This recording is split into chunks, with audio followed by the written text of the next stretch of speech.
बापरे, लेपनचं झालं खंड. नमस्कार मंडळी, पुन्हा एकदा आपल्या चॅनलमध्ये तुमचं खूप सारं स्वागत. आज आहे दीप अमावस्या आणि दीप अमावस्याला मी घराची पूजा केलेली आहे, उंबरठ्याचं लेपन केलेलं आहे, मुख्य दरवाजा सुद्धा पुसून पूजा केलेली आहे आणि मंदिरात दिवा पण लावलाय. तर आज दिवे वगैरे बनवतात, त्यानंतर मुलांना वगैरे आपल्या ओवाळतात. तर ते सगळं मी आज केलेलं आहे. मागच्या वर्षी फक्त शनाया होती, तर यावर्षी इशू पण आहे, त्यामुळे दोघींचं मस्त त्यांना ओवाळून वगैरे दिव्याने घेतले. तर हे सगळं व्हिडिओमध्ये शेअर केलेलं आहे, त्यामुळे व्हिडिओ शेवटपर्यंत बघा. आपल्या व्हिडिओला लाईक करा, चॅनलला सबस्क्राईब करा आणि हा व्हिडिओ शेअर करा. तर मी पण आज छान मस्त साडी वगैरे घातली. जसं की मी तुम्हाला सांगते ना नेहमी की जेव्हा सणवार असतात किंवा कोणता कार्यक्रम असतो ना, तर त्यावेळेस मी साडी घालते, आवर्जून साडी घालते. आणि तसं मी आज आवर्जून साडी घातलेली आहे बघा. आणि ही साडी पण ना अगदी 10 वर्षापूर्वींची आहे. ते बघाल, ह्या सगळ्या साड्या अगदी जुन्या आहेत. दिवसभरातील अर्ध्यापेक्षा जास्त वेळ हा पसारा ठेवण्यात जातो. इशिकाला एवढा पसारा लागतो कारण तिला दुसरं कोणी खेळायलाही नाही आणि पसारा आवरायला पण दुसरं घरामध्ये कोणी नाहीये. आता या छोट्या छोट्या गोष्टी उचलून प्रत्येक वेळेस त्या जाग्यावरती ठेवायला खूप कंटाळवाणी होतं, पण ऑप्शन नाहीये. आणि मुलांना या गोष्टी आपण दिल्या नाही, प्रत्येक गोष्ट अगदीच जाग्यावरती ठेवली आणि ती तर त्यांना काढून नाही दिली तर ते खेळणार तरी कोणासोबत, त्यांचं बालपण पण हरवून जाईल. म्हणून ही गोष्ट डोक्यात घेऊन ना मी प्रत्येक वेळेस इशिकाला जे काढायचं ते काढ या हिशोबाने मी तिला सगळ्या गोष्टी दिलेल्या असतात. आता इशिका हल्ली उभं राहायला शिकते, ती हात सोडून पण उभं राहते. पण आज अशा प्रकारे बघा ती पडली ना, मला इतकं वाईट वाटलं नंतर. कारण ना तिनं काय केलं, तिचा हात आपोआप असा ट्विस्ट झाला, तुम्ही बघितलं कशा पद्धतीने ती पडली. आणि त्यामुळे प्रत्येक वेळेस डोळ्यामध्ये तेल घालून अक्षरशः इशिकाला मला बघावं लागतं. आणि शनाया स्कूलमध्ये गेल्यावर तर मला जास्तच लक्ष ठेवावं लागतं.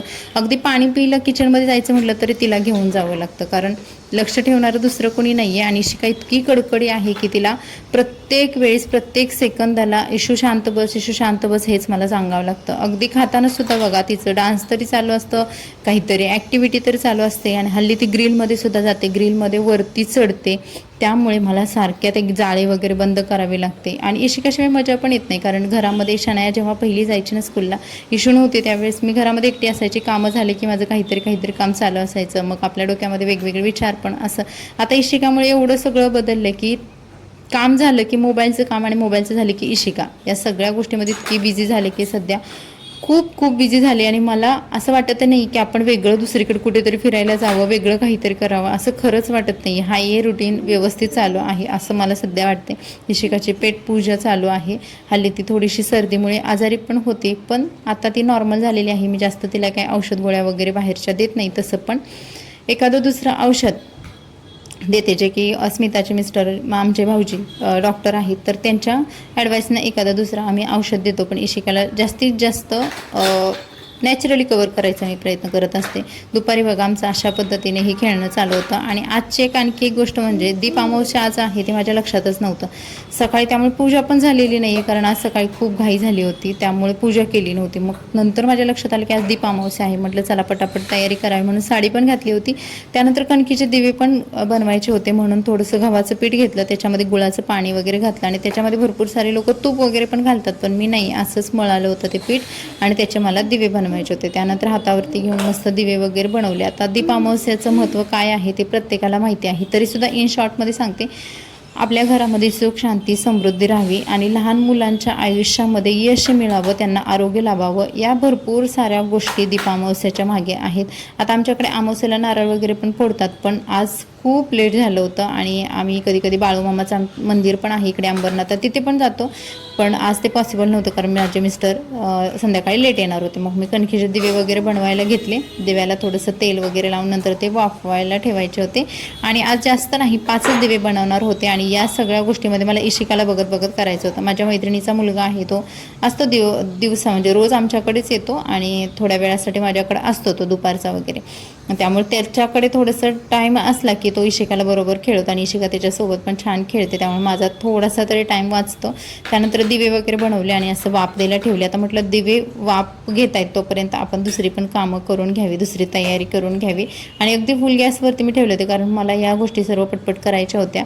त्यानंतर म्हटलं बाहेरचं थोडंसं आवरून घ्यावं आणि पूजा पण घरातली राहिली होती, म्हटलं आज बाहेरचं थोडंसं मस्त क्लीन करावं. तर रोजच्या रोज तर हे सफाईवाले काका करतात क्लीन, पण आपण क्लीन करणं आणि त्यांच्या क्लिनिंगमध्ये फरक राहतो थोडाफार. म्हणून मी सगळं झाडू वगैरे मस्त मारून घेतला. त्यानंतर बघा चप्पल वगैरे इकडे आहेत. आता चप्पलचं काहीतरी करायला पाहिजे म्हणून मी याच्यासाठी एक रॅक पण मागवलेला आहे आणि ते सुद्धा मी तुमच्यासोबत लवकरच शेअर करेल. आणि ते रॅक खरंच चांगलं आलेलं आहे. फक्त आता त्या रॅकचा ना जो रिव्ह्यू आहे तो कसा आहे तो तुम्हाला मी एका व्हिडिओमध्ये नक्की दाखवेन. आणि त्याच्यात भरपूर साऱ्या शूज चप्पल बसणार आहेत, त्यामुळे ते माझं टेन्शन आहे ना तर ते निघून जाणार आहे. त्यानंतर बाहेर पाणी वगैरे शिंपडून घेतलं, मस्त लादी वगैरे क्लीन करायला घेतली. घरामधली जेवढी निगेटिव्हिटी आहे, जे पण काय आहे ते लवकरात लवकर बाहेर पडो आणि घरामध्ये सुख, शांती, समृद्ध, ऐश्वर्य, आरोग्य यावं यासाठी आपण प्रत्येक वेळेस जी पूजा करतो ना त्याच्यामागे आपलं हेच हेतू असतं की घरामध्ये शांतता आणि समाधान राहावं. फरशीसुद्धा क्लीन करून घेतली आणि त्यानंतर मग मला लेपण पण आज करायचं होतं. तसं तर मग गुरुवारचं किंवा शुक्रवार किंवा मंगळवार अशा पद्धतीने मी लेपण करते, पण आज अमावस्या तर होती तर म्हटलं सगळं आवरून घ्यावं. आणि शिकाच्या मध्ये इकडे लुडबुड चालू असते. तोपर्यंत दिवे वगैरे पण झाले. मस्त प्रकारे वाफ पण दिली होती दिव्यांना. आणि त्यानंतर मग दिवे रेडी होते की ओवाळण्यासाठी. आज मला इशिकाला आणि शनायाला ओवाळायचं होतं. आणि शनाया स्कूलमध्ये गेली होती, ती आल्यानंतरच मी हा सगळा कार्यक्रम करणार होते, कारण तोपर्यंत हे दिवे पण थंड होतील, बाकीची पण तयारी आहे, तोपर्यंत हे सगळं होऊन जाईल. आणि या सगळ्या गोष्टी मी दुपारीच करायला घेतल्या होत्या.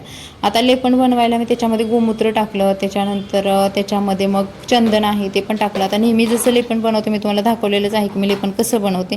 त्याच्यामध्ये थोडं अत्तरसुद्धा टाकते. आता ही अत्तरची बॉटल अशी आहे ना, हे प्रत्येक वेळेस मला हेक्टिक होतं की कारण तो अत्तरचा वास आहे ना तो लवकर हाताचा जात नाही आणि हे टोपण खोलल्याशिवाय त्याच्यातून ते बाहेरच पडत नाही. त्यामुळे मी विचार करते की दुसरं काहीतरी स्प्रे वगैरे अशा टाईपचं असतं ना, असंच काहीतरी घ्यावं जेणेकरून ते हाताला लागणार नाही. आणि त्या अत्तरमुळे दिवसभर वास पण पूर्ण घरामध्ये मस्त पसरलेला असतो. उंबरट्याचं हळदी चंदनाचं लेपन करणं खरं महत्त्वाचं वाटतं मला तरी. प्रत्येक शुभ कार्याला किंवा चांगल्या कामाला मी हळदी चंदनाचं लेपन करतच असते. आणि आज दीपामावस्या होती त्यामुळे तर करणं गरजेचंच होतं. आता आणखी एक दुसरी गोष्ट सांगायचं म्हटलं तर आज गटारी पण असते. भरपूर लोक मटण हे वगैरे करतात. आता आमच्या घरात मटण बनतच नाही आहे पहिली गोष्ट, कारण माझ्या मिस्टरांच्या गळ्यामध्ये माळ आहे आणि त्यामुळे मग मटण आणतच नाही. मटण आणून खाणार तरी कोण? मी एकटी खाते, पण मी पण गावी खाते. इथलं मटण मी कधी खात नाही आहे. माझ्या भावाने एकदा आणलं होतं चिकन, तेव्हाच ते खाल्लेलं नाही, तर मग इकडचं मटण वगैरे नसतंच प्रमाणात. मी तर करतच नाही आहे मटण घरामध्ये. अंडी वगैरे असतात तर ते गावावरून आईने दिलेले अंडी असतात, पण यावेळेस ते आता बऱ्याच दिवस झालं, मध्यंतर एकदा आली होती, त्याच्यानंतर गावावरूनच कुणी आलेलं नाही आहे, त्यामुळे त्या अंडी भाज्या वगैरे आलेलेच नाहीत बरेच दिवस झालं. आणि इशिकाचं बघा इकडे लेपन केलं की नेमकं पुसायचं काम चालू असतं, पण आता करणार तरी काय. मग आर्णव आहे तो माझ्या मैत्रिणीचा मुलगा, त्यानं तिला थोडंसं हँडल केलं आणि तो हँडल करतो तोपर्यंत म्हटलं चला मुख्य दरवाजा आहे तो सुद्धा व्यवस्थित करून घ्यावा, पुसून घ्यावा, त्याच्यावरती सुद्धा स्वस्तिक वगैरे काढावं. असं एरवी तर आपल्याकडून होत नाही या कामं, पण जेव्हा काही शुभ गोष्टी असतात किंवा असे काही दिवस असतात की ज्याच्यामध्ये आपण या गोष्टी करू शकतो आणि आवर्जून टाईमसुद्धा काढतो. रोजच्या रोज तर टाईम काढणं मला तर सध्या पॉसिबल नाही आहे, त्यामुळे मग मी जेव्हा जमेल किंवा एखादं गोष्ट असेल, म्हणजे एखादा सण असेल किंवा एखादी चांगलं घटना असेल, त्यावेळेस मग मी हे अशा पद्धतीचं काम करत असते. स्वस्तिक वगैरे काढून घेतलं दरवाजावरती. आता बघा आपलं भाड्याचं घर असो किंवा स्वतःचं, आपण घरामध्ये राहतोय ना, त्या घराला व्यवस्थित ठेवणं, त्या घरावरती मनापासून आवडीनं प्रेम करणं हे खरं आपलं काम आहे बरं का. कारण का माहिती आहे का, जरी भाड्याचं घर असलं तरी आपण रोजच्या प्रत्येक सेकंदाला असं आपल्याला वाटत नाही की हे माझं भाड्याचं घर आहे, मी काय याला व्यवस्थित ठेवू, असं नसतं. ते आपण ते घर हे घरच असतं.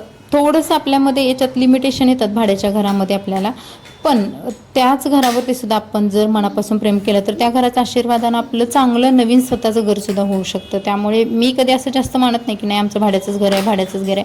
ज्या घरामध्ये राहतोय ना आपण तिथे सुखी खुशी आणि समाधानी राहावं असं एक माझं मन असतं.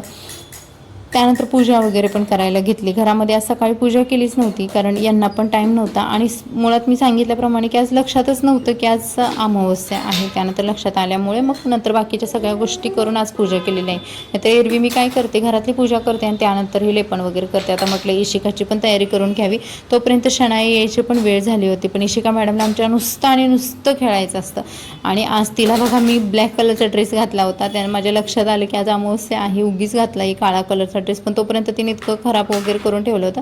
त्यानंतर तिचं चेंज करून घेतलं आणि तिला पण तयार करून घेतलं. आज इशिकाची पहिली अशी ओवाळण्याची म्हणजे पहिली वेळ होती की अमावस्याला वगैरे असं, आणि मागच्या वर्षी तर ती माझ्या पोटातच होती या दिवसामध्ये. त्यानंतर दिवे वगैरे थंड झाले होते, त्याच्यामध्ये तेल वगैरे वाती लावून घेतल्या. आता तूपवर पण टाकतात, पण आता पूर्ण तुपानं दिवे भरण्यापेक्षा मी थोडंसंच तूप त्याच्यामध्ये ॲड केलेलं आहे. हे गावचं तूप आहे म्हशीचं, आणि ते त्याच्यामध्ये मी ॲड केलेलं आहे. आणि अशा पद्धतीने माझे दिवे वगैरे बनवून झाले. आता पोरींना फक्त ओवाळायचंच होतं दिव्याने. आणि दिव्याने आपण का ओवाळतो, तर मुलांच्या आयुष्यामध्ये सुख समृद्धी राहावी, त्यांना चांगलं आरोग्य भेटावं आणि त्यांना खूप यश मिळावं, अशी आपल्या आईची एक भावना असते. आणि ते खरं आपल्या हिंदू धर्मामध्ये जे पण काही गोष्टी आपण करतो ना, त्याच्या पाठीमागं खूप मोठं सायन्स वगैरे लपलेलं असतं. एवढंच की आपल्याला ते प्रत्येक गोष्टीमधलं माहिती नसतं. आणि त्याच्यामध्ये जी एनर्जी असते, जी पॉवर असते ना, आपण मनापासून जर या गोष्टी केल्या ना खरं, तर त्याच्यामधली शक्ती आहे ना, तर त्याचा नक्कीच आपल्याला फायदा होतो. त्या शक्तीचा आपल्याला एहसास होतो, म्हणजे त्या शक्ती आहे हे आपल्याला जाणवतं खरं. इशिकाला ओवाळायला घेतलं. इशिकाला हे पहिलंच होतं, त्यामुळे तिला नवीन वाटत होतं. आणि ती प्रत्येक गोष्ट अगदी निरखून बघत होती, काय चाललेलं आहे, मम्मा काय करते. आणि बघा तिची रिॲक्शन पण तुम्ही बघाल. तिला थोडीशी साखर दिली तर मॅडमनं आवडीने खाल्ली, आणि बाकीची जी उरलेली साखर होती ना, ती पण ती परत खाल्ली. इशिकाला ओवाळलं, मस्त तिच्या दीर्घायुष्यासाठी, तिच्या यशासाठी देवाकडे छान प्रार्थना केली. आणि आज 5च दिवे बनवले होते मी. 11 पण आपण बनवू शकतो, 6 पण बनवू शकतो. तर मी 5 छोटे छोटे दिवे बनवले होते. त्यानंतर शनायाला पण ओवाळलं. शनाया स्कूलमधून आली होती, तिची तयारी वगैरे झाल्यानंतर मग आम्ही हा प्रोग्राम ठेवला होता. ॲक्च्युली अमावस्या संध्याकाळी 11पर्यंत होती, त्यामुळे मग मला वेळ पण भेटला. आणि सकाळचीच जर मला माहिती असतं तर मी हे सगळ्या गोष्टी सकाळीच करणार होते, पण माहिती खूप लेट पडलं. त्यानंतर हे जे दिवे आहेत ओवाळलेले, ते आता कुठे ठेवायचे, तर म्हटलं उंबऱ्याच्या बाहेर 2 दिवे ठेवले, दोन्ही कोपऱ्याला 2. आणि त्यानंतर एक दिवा म्हटलं की आपल्या अन्नपूर्णा जिथे आहे, म्हणजे आपल्या किचनमध्ये ठेवावं, म्हणून मग मी एक दिवा किचनमध्ये ठेवलेला आहे.